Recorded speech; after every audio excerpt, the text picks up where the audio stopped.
Welcome to my presentation. My name is Tom Godfrey.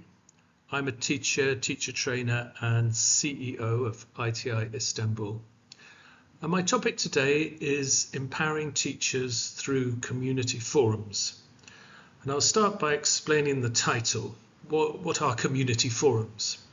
Well, put simply, a community forum is where members of a community, English teachers for example, meet together to discuss and find solutions to their problems. In other words, they are participant-led, solution-oriented, opportunities for reflection and dialogue on critical incidents teachers face.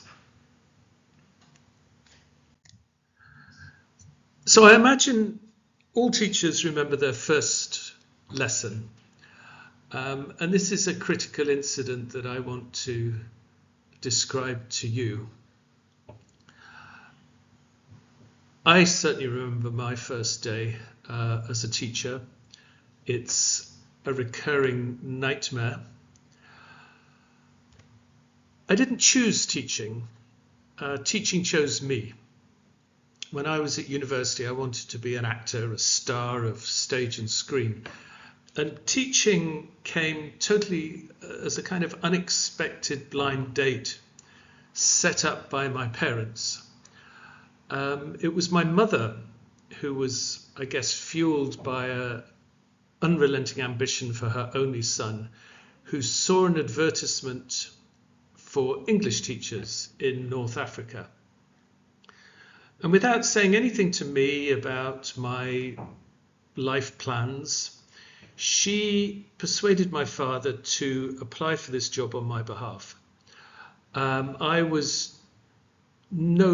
had no qualifications as a teacher. I mean, I knew as much about teaching as a fish knows about mountain climbing.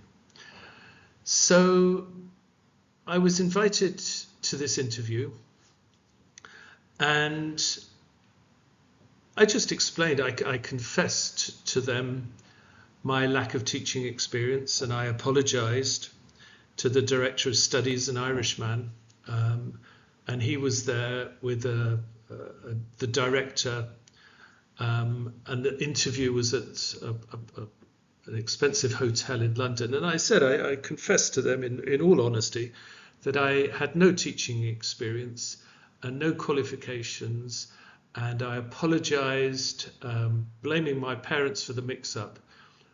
And I left, and I thought, okay, that's my last episode with teaching. Now I can get on with what I want to do.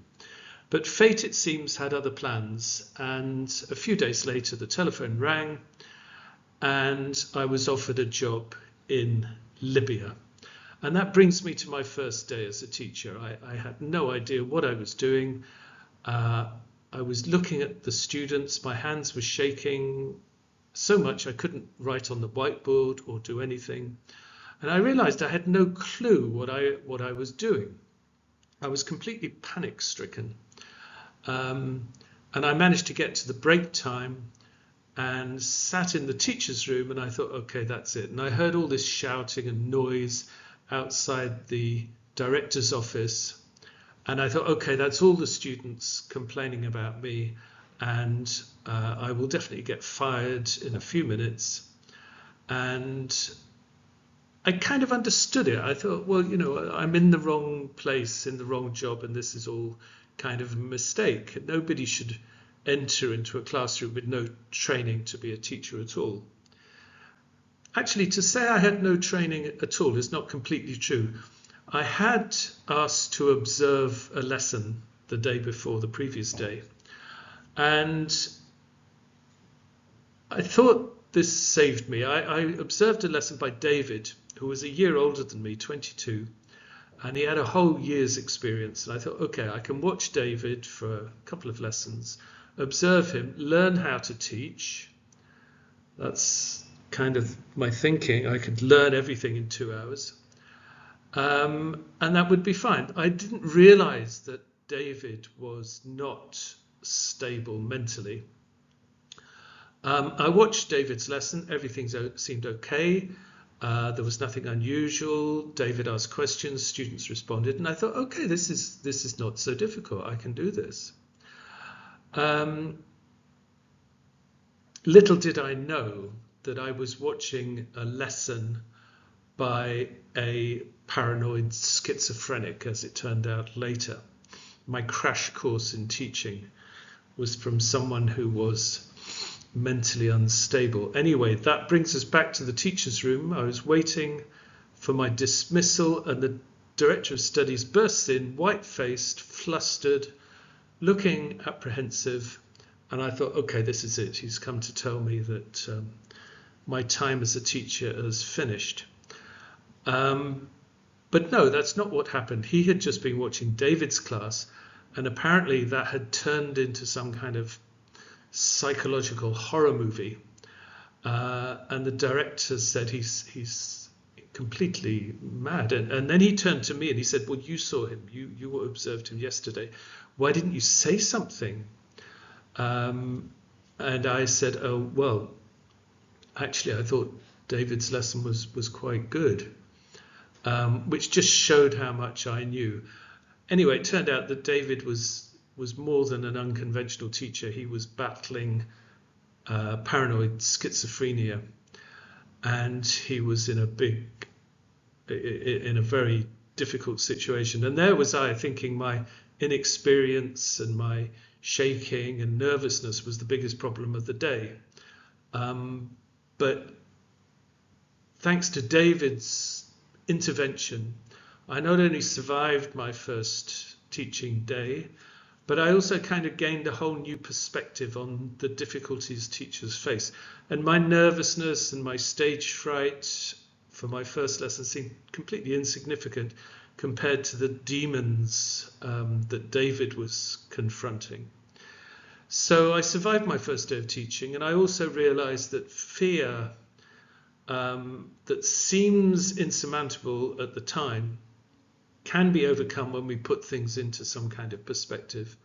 It also made me realize that teachers need support and training, and they shouldn't be put into situations where they have to cope without that support and without that training.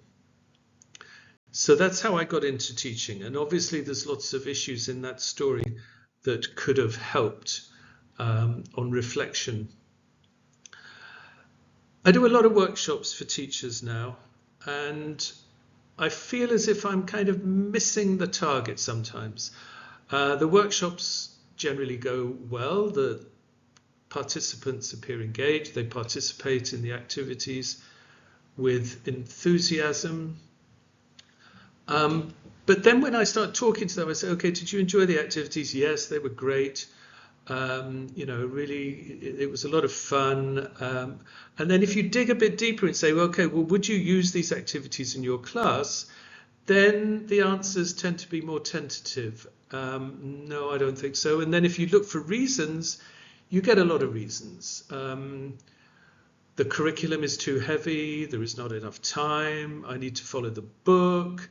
I'm not experienced enough. My teachers wouldn't behave if I did this communicative activity. It's not my style of teaching. I need more training to be able to do these things. It would be chaos.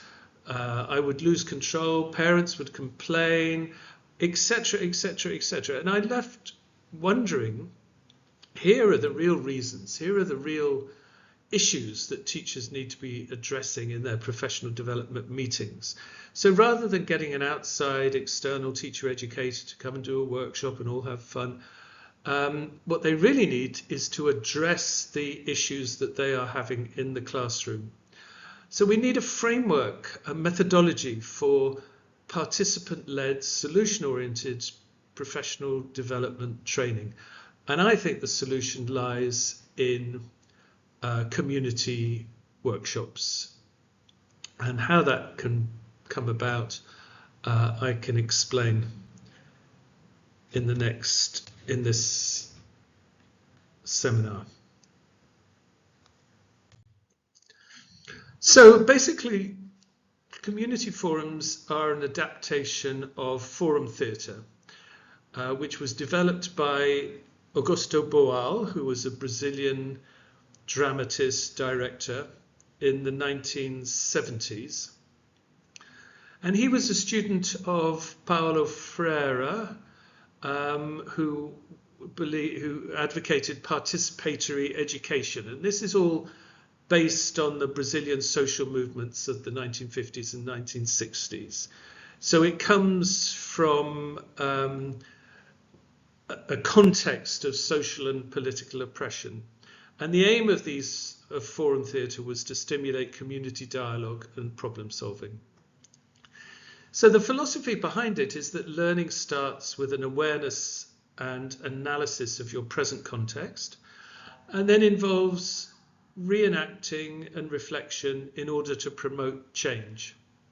And I thought, well, when I heard about this, I thought this is exactly what professional development, teacher professional development is all about.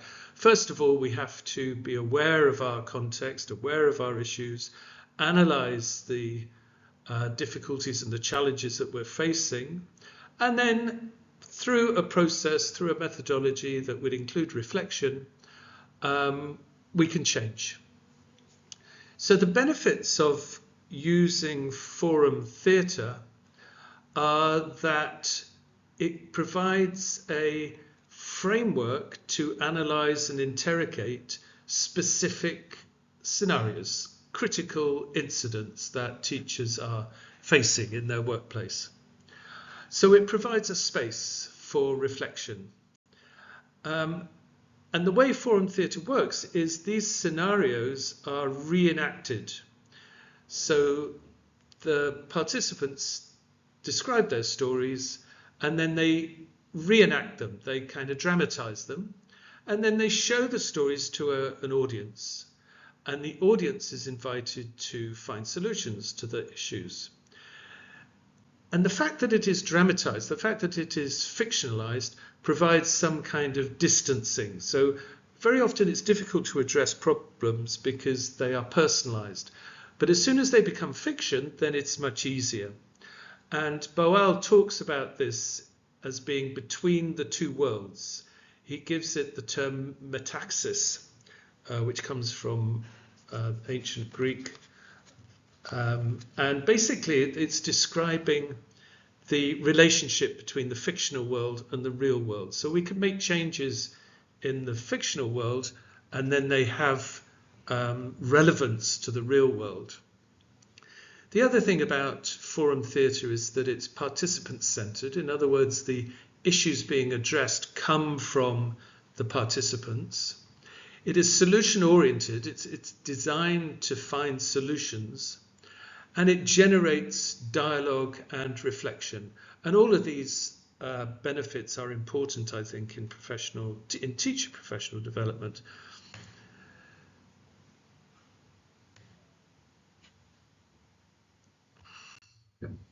So the methodology, I've done a number of workshops, series of workshops. Usually there's 3 workshops.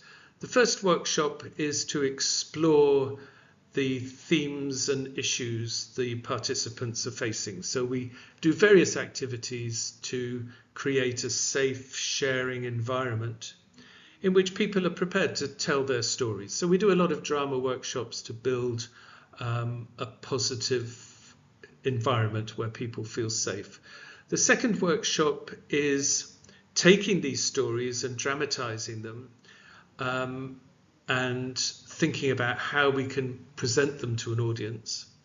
And then the third workshop is rehearsing the scenarios and thinking about facilitation skills. How can we get the audience engaged in these problems? How can we get them discussing and motivated to find solutions? And then finally, the actual forum is when we present the scenarios to the audience, and the audience interacts and tries to find solutions to the problems.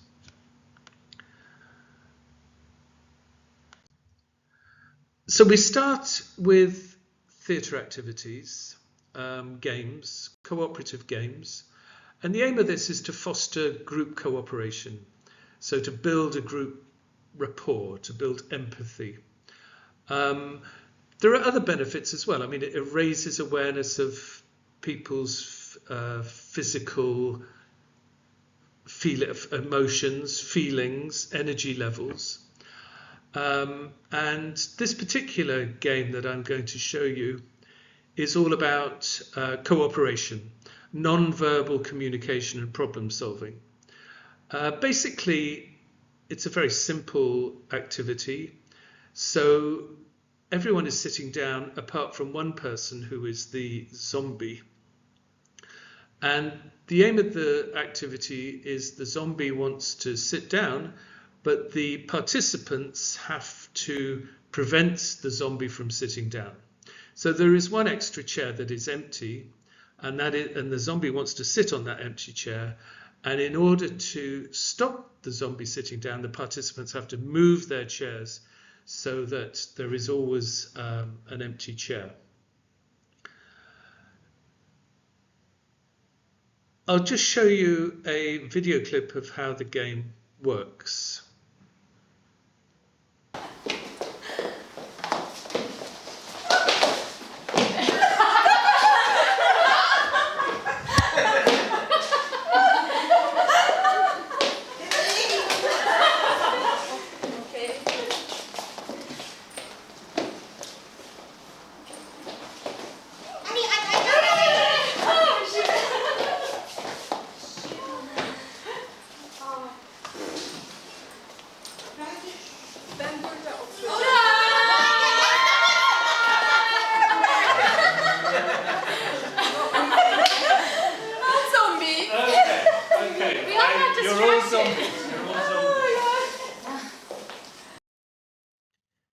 So you can see that there was a lot of communication between the group in terms of how they were physically responding in the activity.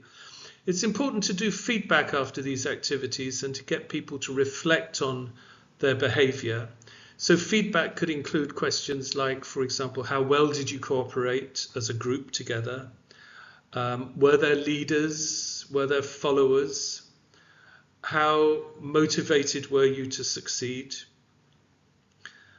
And questions just to reflect on your behavior in an activity. And what does that reveal about you as a person, about your identity?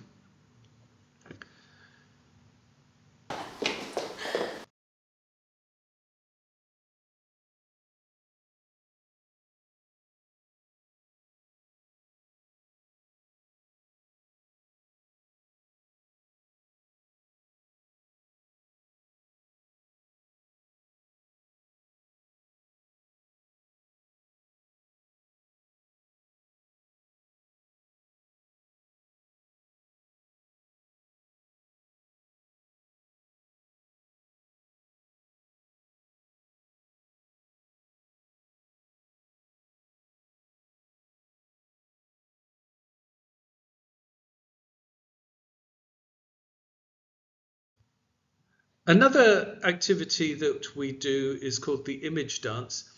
Images are used a lot in forum theatre and in my workshops because images are surfaces. They reflect the memories, imagination and emotions of the person who is watching the image, the observer. So one activity we use is, I call it the image dance, and it's a nice way of exploring meaning and multiplicity of meaning. So basically it's done in a pair or three people. One person freezes in an image, and then the next person has to complete the image however they want to interpret it. And then the first person leaves, and then another person will complete the image of the second person. So you're constantly changing images and responding to those images. And the benefit of this activity is that you are interpreting the image through your eyes and your body. And what we found with a lot of work with using forum theatre is that if you want to interpret a scenario or interpret a problem, what you want to try to avoid is using words, rationalizing it, providing reasons, because that kind of limits your response to the scenario. So here is an example of the image dance activity.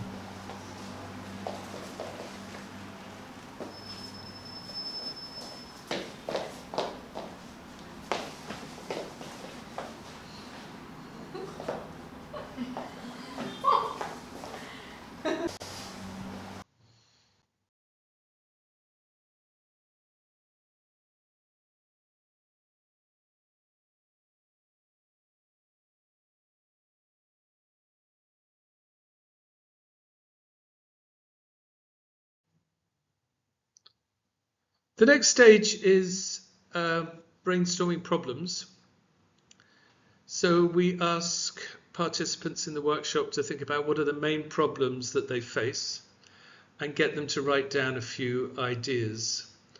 What could you change to make your life better? What obstacles can you remove? And this is something that you could do yourself now, just on a piece of paper. Jot down some of the typical problems that you face. And then this provides the kind of the material that we will use later when we're trying to find solutions.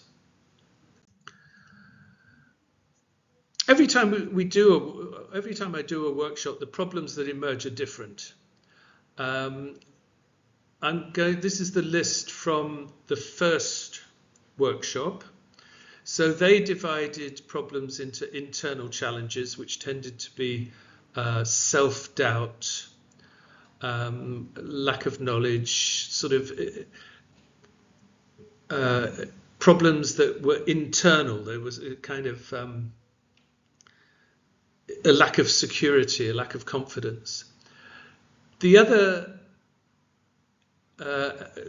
category of problems were external problems, so other people like colleagues, and then contextual problems, and this was in this particular workshop the main bulk of them. And each workshop we come up with a different list, but what is interesting about this list, I think, is that many of the problems that the teachers face are outside the classroom. In other words, they're not part of their main occupation. And the other thing is that many of the problems are actually caused by the support systems that is designed to help teachers make their jobs easier. So, for example, the curriculum and the timetable and the admin and the management. I mean, all of these are part of the support system, but they're also causing teachers a lot of problems. Different workshops come up with different issues. Sometimes they're more classroom based. Sometimes they're kind of to do with contracts and managers and institutions and various other things.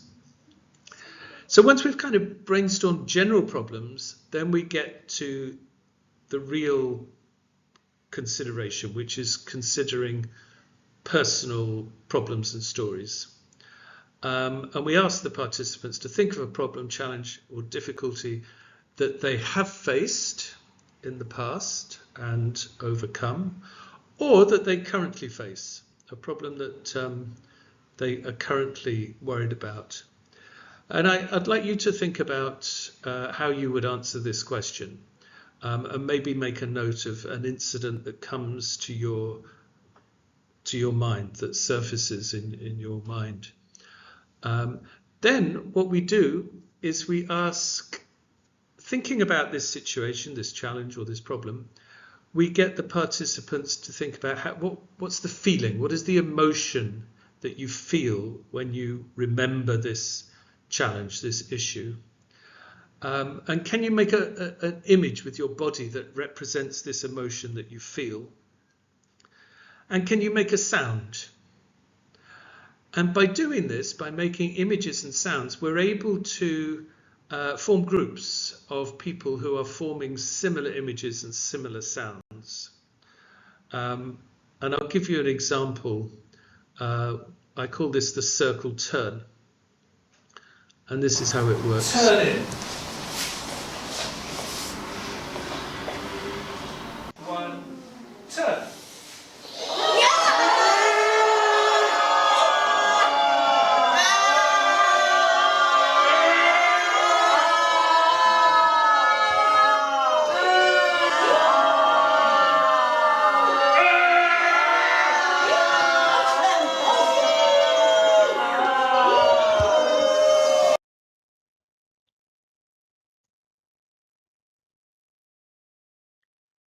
Having identified a problem or an issue, then we get the participants in groups to tell their stories. And this is the self-disclosure element of the workshops. So they tell their colleagues about the problems that they are thinking about. Then we choose one story and we think about how this can be dramatized. And the way we dramatize it initially is just through images. So the group chooses one story and then they do 3 images that represent the story. Number 3.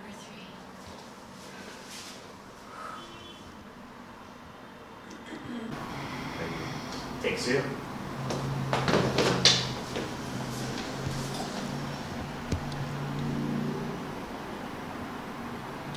3.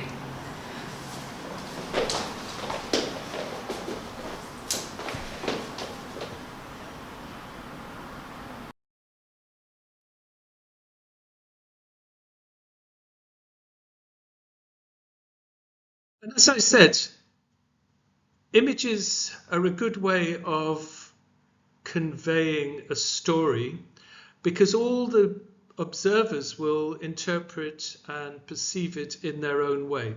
And when if the aim is to find solutions, then obviously this multiplicity of interpretations is going to be relevant. Having thought about images, having thought about how we can tell the story in images, then we add words. So in the touch and tell activity, the facilitator, the director, will touch the participants in the image and then they say what they are thinking or saying in the story.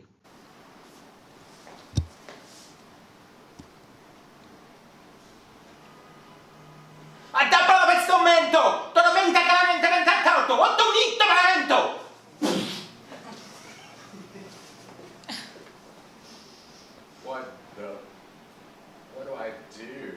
I can't quit my job. It's 50% of.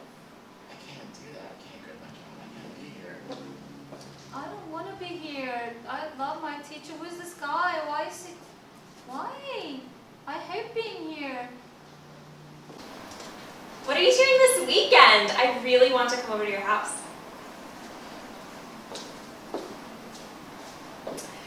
Oh, just a minute. I'm in the middle of a conversation. What was that?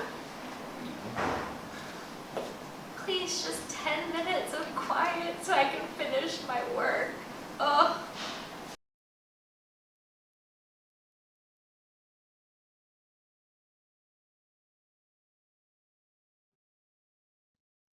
Then we choose one story and the owner of the story becomes the director and the facilitator. And the director then works out how to dramatize the story using the members of the group. This then is presented to an audience in a forum, in a community forum.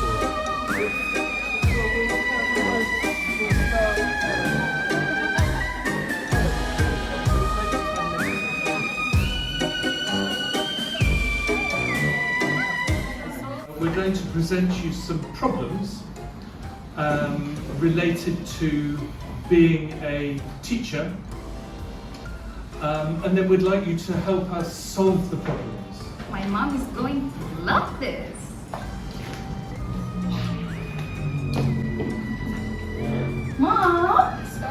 Look what I made. It's nice, right? Yeah. I mean, it's good, but not good enough. Change more. Yes? Yes? No, it's alright, it's alright. I was going out this evening, that was alright. Mom, Yes, darling. look what I made. Is it nice? Wow, did you do that? Yes. For yourself. Yes. Good job, honey. It's Do you like it? beautiful. Is it nice? Is it good? Just change a little bit here. No.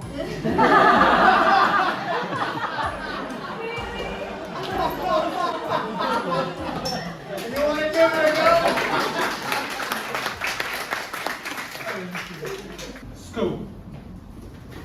Hello, teacher. Hello. Did you have my report? I do. You check it yourself. Oh, it's an A. It's an A. That's so good, right? I'm so proud of you. Like from D, now you're A. Yes. Well, I'm so proud of That's you. perfect. Keep up the good work. Thank you, teacher. Goodbye.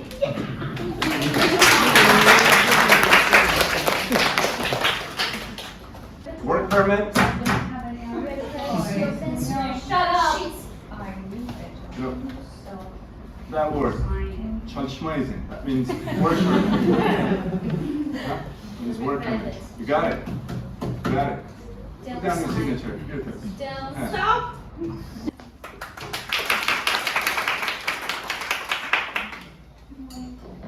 Hi.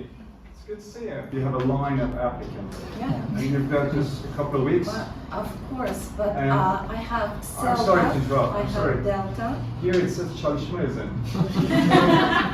Next one. I know you desperately need this job. No, I love my Delta PhD. It's great. Take it or leave it. All right, I'm not taking it. All right, you lost the job. Thank you. Here's the pen. Yeah, thank you. Here. All right, yeah. And the payment, the salary is. Yes.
So, if you're interested in doing this kind of participatory professional development in your own institution, then the methodology is relatively straightforward. It takes a little bit of training to facilitate the discussion.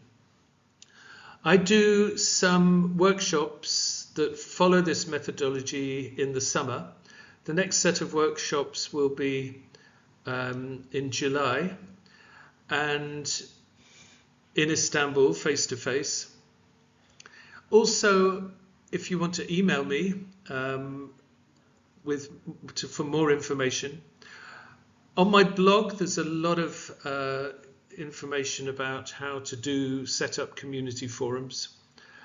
And if you're interested in pursuing this and doing it with your own teachers, then I think it is a very effective methodology for professional development that actually addresses teachers' real issues and gets everybody to come together as a community to try to solve problems that they are facing. And often the problems are institutional and contextual as well. So you can involve more people than simply the teachers. It can include parents and students and administrators and even administration staff. Thank you for listening to me.